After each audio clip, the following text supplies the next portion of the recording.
Igeret HaKodesh Siman Chavtet, nous sommes à la page 298, 14e ligne, avec Ani Rebechouch. L'Admorazaken rapporte au début de ce siman le passouk qui dit Eshet Chayil Ateret Bala.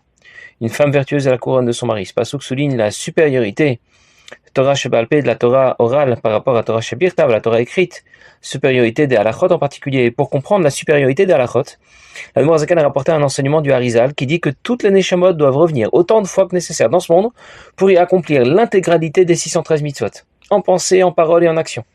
Il ne doit manquer aucune mitzvah. Pourquoi ? Les neshamot vont rencontrer dans le Gan Eden une dimension supérieure du divin, que l'on a appelé Noam Hashem Tzachat Tzachot, que l'on a associé au concept du plaisir. Ce niveau du divin qui est extrêmement profond, autant le concept du plaisir est profond dans l'organisation des facultés de notre neshama.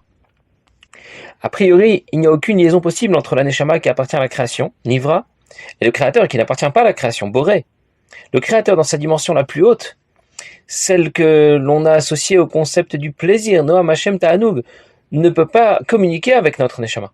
Pourtant, cette même dimension supérieure du divin sera à l'origine d'une interface, d'un vêtement que la neshama utilisera pour communiquer avec le divin. Une interface adéquate et compatible à la fois à la neshama et au divin, qui assurera la liaison qui était impossible au départ.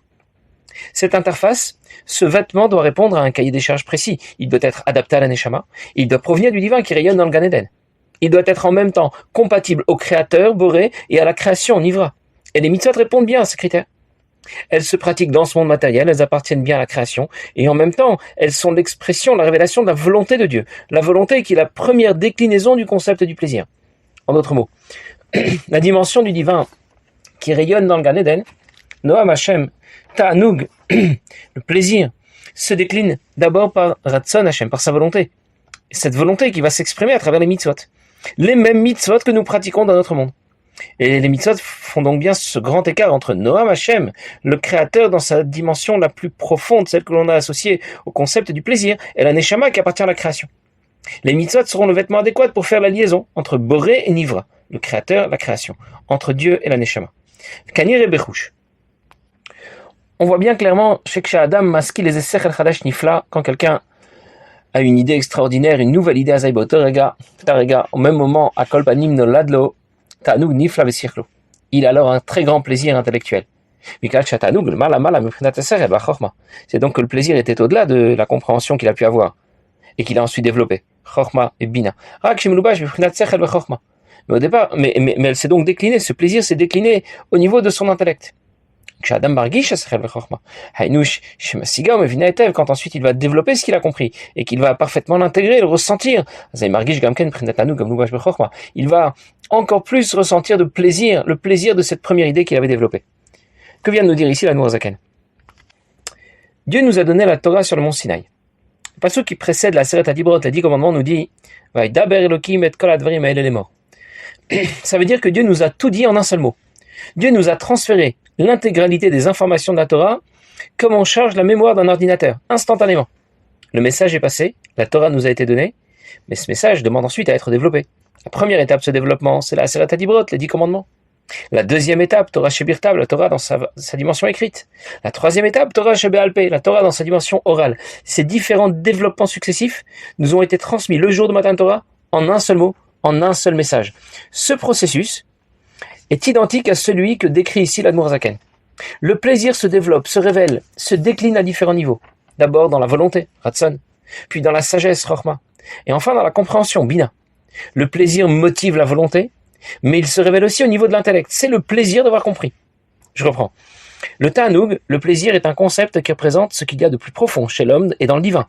Ce Ta'anoug et ce plaisir se révèlent à différents niveaux, à différentes stations. Le Ratzon, la volonté, le Sechel, l'intellect, plus précisément, dans les facultés de l'intellect, Bina, parce que j'éprouve un vrai plaisir quand j'ai parfaitement compris. Chorma est l'étape du raisonnement intellectuel, au cours de laquelle je n'ai pas vraiment parfaitement compris. J'ai juste une première idée, un déclic. Ce n'est pas suffisant pour avoir vraiment du plaisir. Je n'ai pas encore à ce stade le plaisir d'avoir compris. Je l'aurai à l'étape suivante du raisonnement intellectuel, celui de Bina, au cours de laquelle je vais développer cette idée en long et en large, pour ensuite pouvoir l'intégrer et la ressentir profondément. Je récapitule. Le concept de plaisir Ta'anoug se révèle à deux niveaux différents, Ratzon, la volonté, Bina, la compréhension, mais où va-t-il se révéler davantage ? Plutôt dans la volonté, Ratzon, ou plutôt dans la compréhension, Bina. Nous avons déjà vu que le plaisir est un concept pnimi, orienté vers soi, profond. La volonté est un concept plus chitsoni, qui est orienté vers l'extérieur. De la même manière, le sechel, l'intellect, est aussi un concept pnimi, orienté vers soi. La réflexion est à l'intérieur, dirigée vers soi. Les sentiments, chesed, gvura, tiferet, les émotions sont aussi un concept chitsoni qui est plutôt orienté vers l'extérieur, dans la relation aux autres. Il y a donc une similitude entre ta'anoug et bina. Tous les deux sont pnimi. Et c'est pour cette raison que le concept de plaisir va se révéler davantage à l'étape de la compréhension qu'à l'étape de la volonté. Ta'anoug et bina partagent la même caractéristique. Ils sont pnimi, orientés vers soi et vers l'intérieur. Et le ta'anoug va donc se révéler avec encore plus d'intensité au niveau de bina. Bien. Pourquoi tout ce développement? Où l'Admor Hazaken va en venir? Le Ratzon, la volonté d'Hachem, c'est celle qui s'exprime dans la pratique des mitzvot, qui se révèle dans la pratique des mitzvot. Sur le même fil, Bina, la compréhension, c'est celle qui s'exprime dans l'étude de la Torah appliquée aux mitzvot, c'est-à-dire aux halachot. Et c'est justement l'objet de ce siman, démontrer la supériorité des mitzvot et des halachot. En conclusion, les mitzvot sont les vêtements adéquats pour la neshama, parce qu'elles sont en même temps compatibles avec le Créateur et avec la neshama. Elles sont pratiquées dans notre monde matériel qui appartient à la création, et elles procèdent du divin, de la dimension profonde du divin que l'on a associée au concept du plaisir, qui lui-même se décline et se développe par le Ratzon et Bina, la volonté et la compréhension, les mitzvot et les halachot. Pour fermer la boucle, l'Admor Hazaken va tout de suite nous rappeler que la sphira dominante dans le monde de Bria, dans le monde où se situe le Gan Eden à Elion, le Gan Eden supérieur, c'est justement la sphira de Bina. C'est bien la station majeure où se révèle davantage le Ta'anoug, le concept de plaisir. C'est pour ça que Bina est associé à Olam Haba, le Gan Eden. Comme c'est rapporté dans le Zohar HaKadosh. C'est là que va se révéler Chochma avec le plaisir qui est associé. Lorsque les tzadikim qui se trouvent dans le Gan Eden vont réfléchir et comprendre la partie profonde de la Torah de Raïtam Chochma Nafka, la Torah émane de Chochma, et la Torah Kadosh Baruch Hu ne font qu'un. Le Neshama dans le Gan Eden se délecte de la présence de Dieu. Ce plaisir n'est pas le plus profond, celui qui est associé à la dimension la plus profonde du divin. Ce plaisir est celui qui se révèle en pleine puissance à la station de Bina. Parce que Bina et Ta'anoug sont bien de la même trempe. Le concept de Ta'anoug peut se révéler de différentes manières. On peut avoir du plaisir à manger quelque chose. On peut avoir du plaisir à écouter une belle musique. On peut aussi avoir du plaisir à avoir obtenu ce que l'on voulait, ce que l'on souhaitait. On peut avoir du plaisir à avoir compris une nouvelle idée. L'Admor Hazaken a souligné ici que le plaisir sera plus intense quand on aura compris une nouvelle idée. C'est la similitude qui permet une liaison profonde entre Ta'anoug et Bina, entre le plaisir et la compréhension. On raconte que quand Adrianus a appris qu'il allait devenir roi, il en a eu un très grand plaisir, au point qu'il n'arrivait plus à retirer sa deuxième chaussure. Sa cheville avait enflé. Ce plaisir s'est révélé par le fait que son pied a gonflé. Rabbi rapporte dans Yom Yom que Rabbi Nachum Tchernobyl était très gros, parce qu'il avait énormément de plaisir lorsqu'il répondait au Kaddish, Amanye Shemer Rabba Mevarach. Même son petit-fils a dit un jour, je ne me souviens plus de son prénom, il a dit, mon grand-père était gros parce qu'il disait Amanye Shemer Rabba Mevarach. Moi je suis gros parce que je dis à la Miryav à la Kalkala. En d'autres mots, le plaisir se décline à tous les niveaux, celui de la volonté, celui de l'intellect, et jusqu'au niveau physique. Le plaisir de Dieu se révèle d'abord dans sa volonté, Ratzon, puis dans la Torah, Bina.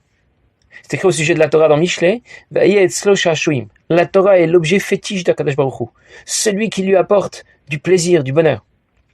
Et on comprend donc la relation qu'il y a entre Bina et Ta'anoug, entre la halachot de la Torah, les mitzvot, qui sont l'expression de la volonté de Dieu, et la dimension la plus haute du divin qui se révèle dans le Gan Eden. Ici se termine un premier volet dans le développement que fait l'Admor Hazaken pour expliquer la supériorité des mitzvot et des halachot de la Torah. Les halachot sont associés à Bina, la compréhension. Quand j'étudie Torah Shvirtav, je ne comprends pas ce que Dieu attend de moi. Il me dit de mettre quelque chose qu'il ne nomme même pas entre mes yeux et d'attacher autre chose sur mon bras et je ne sais pas de quoi il s'agit. Je ne comprends pas ce que Dieu attend de moi. Par contre, quand j'étudie les halachot, je comprends ce que Dieu attend de moi. Les mitzvot sont associés au ratzon, à la volonté. C'est l'expression de la volonté de Dieu, la réalisation de sa volonté. Bina et ratzon procèdent donc bien de Ta'anoug, de la dimension supérieure du divin qui brille dans le Gan Eden qu'on a associé au plaisir. On a donc bien compris Pourquoi le passouk disait Eshet Chayil Ateret Bala, une femme vertueuse et la couronne de son mari. Ce passouk qui souligne la supériorité de Torah Sheba'al Peh par rapport à Torah Shebirtav, des halachot en particulier par rapport à la Torah écrite. Dans le deuxième volet de ce siman, l'Admor HaZaken va nous expliquer différemment la supériorité des mitzvot et des halachot. Ce siman insiste sur la valeur de la pratique concrète des mitzvot. On aurait pu imaginer que les différents gestes techniques que nous devons réaliser n'ont peut-être pas de très grande valeur par rapport à la Torah, à la dimension intellectuelle de la Torah, à la pensée juive. J'ai mis une pièce dans la boîte. J'ai secoué un loulav et un hétrog. À quoi je ressemble déjà? J'ai fixé une mezouza à ma porte. Ça a l'air un peu bête. De la même manière, on aurait pu imaginer que la halachot de la Torah, c'est un peu trop technique. C'était vraiment pas le domaine le plus beau et le plus intéressant. C'est un peu trop sec. Ça c'est interdit et ça c'est permis. Tu dois faire comme ci, tu dois pas faire comme ça. On trouve des choses beaucoup plus intéressantes dans la Torah. Et ce siman vient souligner la grandeur des mitzvot, la grandeur des halachot, combien la pratique des mitzvot et l'étude des halachot nous apporte une relation privilégiée, très haute et profonde avec Akadosh Baruch Hu. On raconte qu'un jour, le Rav Nachem Zev Greenglass a rencontré un juif qui, dans le passé, quand il était plus jeune, avait appris à la yeshiva et ensuite avait abandonné le chemin de la Torah des mitzvot. Il lui a parlé, il lui a expliqué combien c'était important de pratiquer les mitzvot. Mais notre bon juif lui a répondu que le Baal Shem Tov lui-même a expliqué que l'essentiel c'était d'avoir un cœur sincère pour Akadosh Baruch Hu, un cœur juif et chaleureux. Pourquoi accomplir les mitzvot, faire des gestes techniques? Ça n'apporte rien. Alors le Rav Greenglass lui a dit, il lui a donné un exemple. Il lui a dit, imagine que quelqu'un a eu, Chas de Shalom, un accident de voiture. Un accident très grave. En conséquence, les mains et les pieds ne fonctionnent plus. Il y a un œil qui ne voit plus, etc., etc.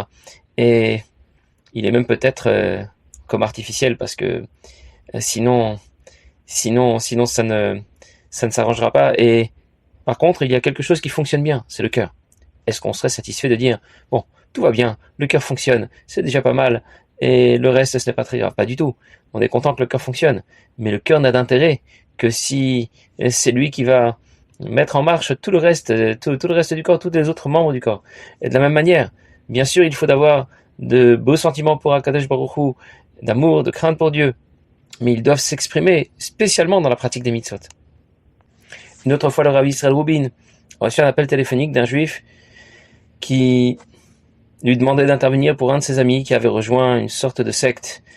Il avait rejoint une communauté isolée dans la forêt, un gourou qui gérait un petit peu toute la communauté, et il est donc parti plein milieu de la forêt. Il y avait une grande maison où tous les membres de la communauté étaient là-bas réunis et méditaient et suivaient les directives de leur gourou.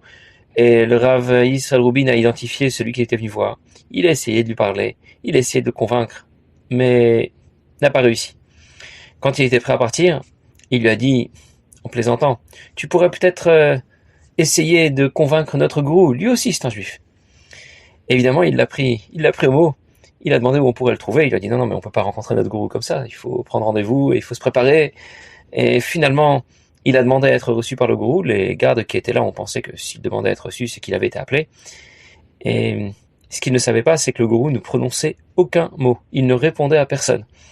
Alors il est allé le voir, il a essayé de lui parler, et le gourou ne lui répondait absolument rien. Et puis après, il s'est rappelé que finalement, l'essentiel, c'est l'action. Et le rabbi a lancé une campagne de promotion pour proposer de mettre les tefilines. Il a donc proposé à notre gourou de mettre les tefilines. Et évidemment, il ne répondait pas. Il se dit, s'il ne répond pas, c'est qu'il ne dit rien consent. Il lui a donc relevé sa manche et il lui a placé les tefilines sur son bras, sur sa tête. Et alors, notre gourou a éclaté en sanglots. Il a commencé à pleurer comme un petit enfant. Et un peu plus tard, il lui a raconté que dans le passé, il a aussi étudié à la yeshiva et que sa vie a mal tourné, mais finalement, à la fin de cette histoire, qu'est-ce qui a remis notre gourou sur le bon chemin? Ce ne sont pas de grands discours pour le convaincre de devenir, de revenir à un meilleur comportement. C'est le fait d'avoir accompli une mitzvah. Et on comprend combien la pratique d'une mitzvah peut être chargée d'une puissance extraordinaire. On le comprend encore mieux avec ce que nous apprenons ici dans le Siman Raftet. Passez une bonne journée.